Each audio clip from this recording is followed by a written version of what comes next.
Don't continue further. This was not discussed. I want to respond with the words of Donald Trump.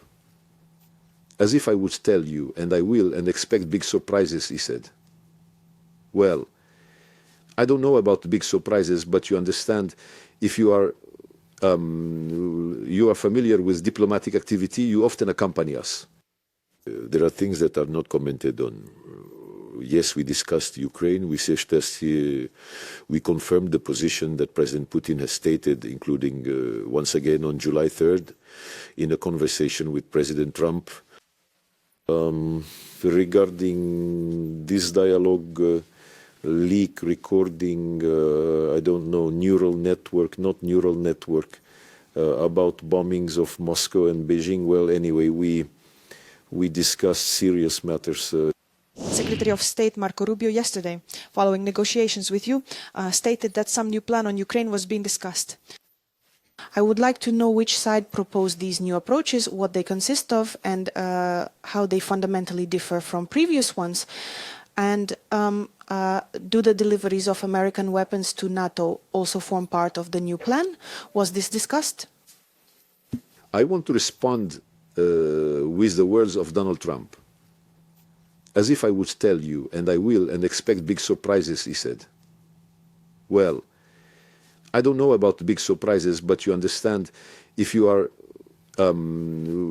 familiar with diplomatic activity, you often accompany us. There are things that are not commented on.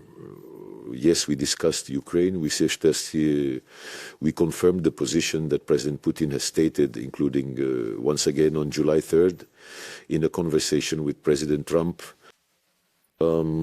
Regarding this dialogue, leak, recording, I don't know, neural network, not neural network, about bombings of Moscow and Beijing. Well, anyway, we discussed serious matters.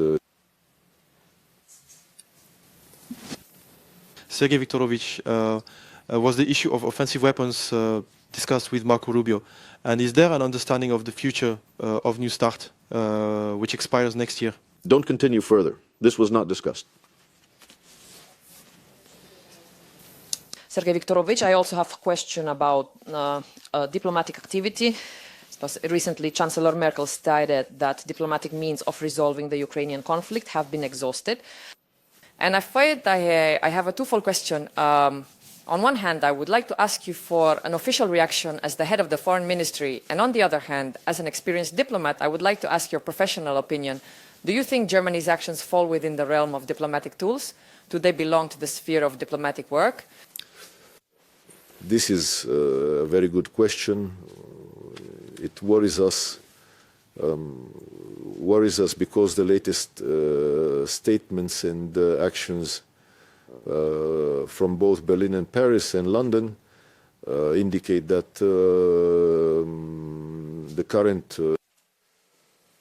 the class of politicians who came to power in this and a number of other countries has forgotten the lessons of history, forgotten the conclusions that all of humanity drew from these lessons, and is essentially trying to raise Europe for war once again.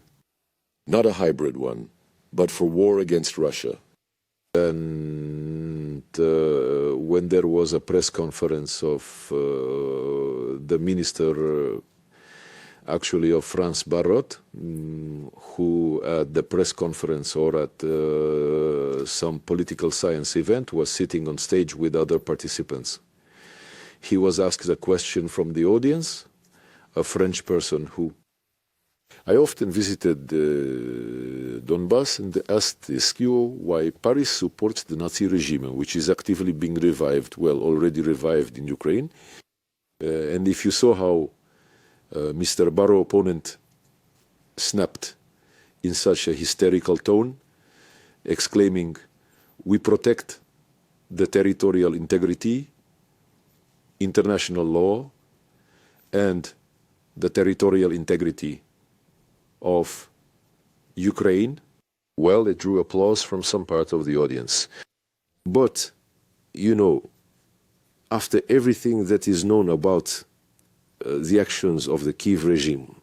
What is known about why he needs territorial integrity? He needs it to suppress all the rights of the Russian and Russian-speaking population and those who disagree with the position of Kyiv after the coup, to physically destroy. Yesterday I gave Marco Rubio a brief extract of quotes from Zelensky, Shmihal, Yermak, Podolyak, where it is directly stated about the need to destroy Rusnia, legally or better yet physically. And when Mr. Barrow and others like him declare that they want to see nothing but the territorial integrity of Ukraine, well, that is self-exposure. Sure, here is the translation. As for Mr. Merkel, he has said amusing things more than once. For instance, he stated that his main goal is to make Germany the leading military power in Europe again. He didn't even flinch at the word again. And he also said things about letting Israel work in Iran. They're doing the dirty work for us. This is also a quote from the masters of the concentration camps, when they preferred to use collaborators to destroy Jews so as not to get their own hands dirty, understanding that it was a dirty business. And so if Mr. Merkel believes that peaceful options have been used up, exhausted, probably he decided to completely and entirely dedicate himself to the militarization of Germany at the expense of his people, just to once again progress under Nazi slogans to counteract those threats coming from Russia. This is complete nonsense. I hope any reasonable politician understands this. President Putin has repeatedly said that this is nonsense. Just to use it to keep the people in obedience and not let those who, well, essentially the protests that inevitably caused the deterioration of the socio-economic situation, the stagnation observed in Europe, and all this at the expense of hundreds and hundreds of billions being redirected, were directed and are being directed again to Ukraine. Well, I've come across a quote.